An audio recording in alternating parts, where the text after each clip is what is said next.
Hello again, friends. Welcome back to my tiny kitchen. I am Quintana, here with another recipe to share with you. And yes, it is a recipe from the Mexican Home Kitchen, the amazing cookbook by Mely Martinez, where you can find her on YouTube at Mexico in my home, or Mexico in my kitchen, sorry.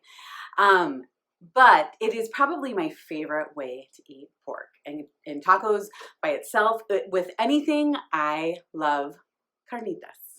And while this time isn't the first time that I made them, the first time I made them was less than a week ago. It was her recipe. They're so delicious and they're so easy to make with like 4 ingredients. I promise. I can't wait to share this with you. So let's get started. All right, so first things first, the recipe calls for 2 pounds of pork shoulder and pork butt. Now, when I went to my butcher, I saw that they had pork shoulder, but they did not have pork butt. And when I explained to him that I needed a pound each of pork shoulder and pork butt, he said, "You know what? Pork butt and pork shoulder are the same thing." So I have 2 pounds of pork shoulder that we are now going to cube into 2-inch pieces. So let's do that. Okay, so her recipe calls for 3 cloves of garlic. But you know what I say, if you're going to use 3, you might as well use 5. And you don't really have to do anything to them. I'm just going to get rid of the little green stems in the middle and then...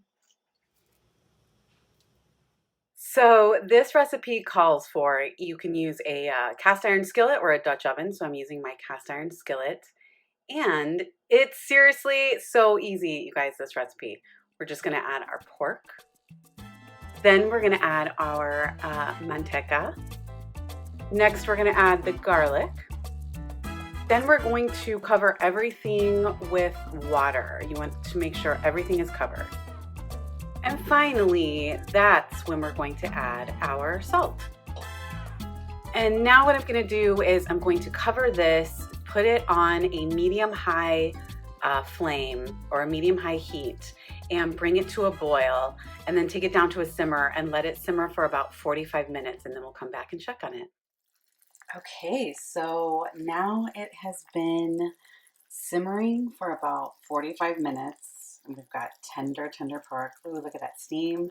So the next thing we do is just leave the lid off, and that lets all the water evaporate, and then it starts to kind of cook in its own juice and fats, and it's going to be delicious. It already smells heavenly. So, all right, let's let it do its thing.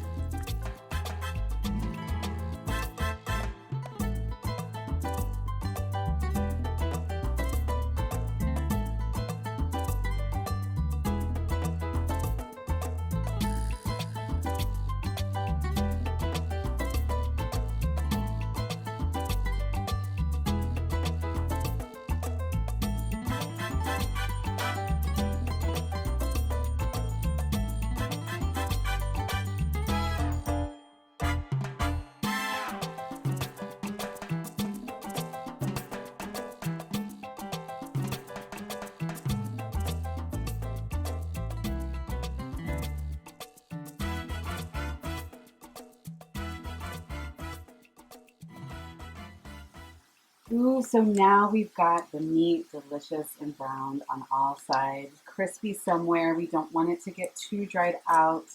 So I'm going to transfer these to a bowl with a paper towel lined, a bowl lined paper towel. That's better.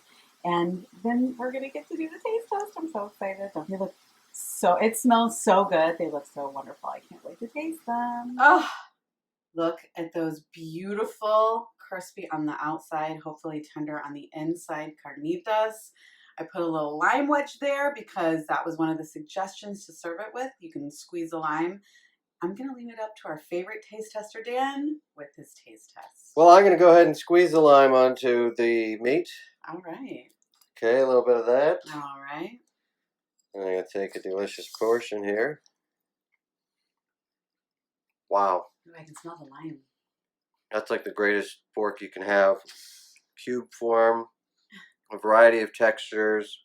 There's some saltiness to it. There's some pork essence. And the lime really makes it all come to life. Oh, I like it. Don't worry. I know this looks like a very small portion, but trust me, we are going to have delicious tacos, right? Mm-hmm. We will indeed. I can't wait to taste that. Woo! Carnitas, we did it. I also had a taste test. I know you heard our wonderful taste tester, Dan, who likes it, who liked them, but I also had a taste and they're delicious and I can't wait to have our tacos. I hope you try to make them because it's so, so easy and so, so delicious. Let me know if you do. Again, let me know if you have any recipes you'd like me to try. One of you has sent me a recipe that looks delicious. I think I'm going to try that next. I'll let you know. Until next time, thank you so much for coming back to my tiny kitchen. I love cooking for you guys. Please don't forget to like and subscribe and tell your friends, spread the word, all of that good stuff. Until next time, see you later.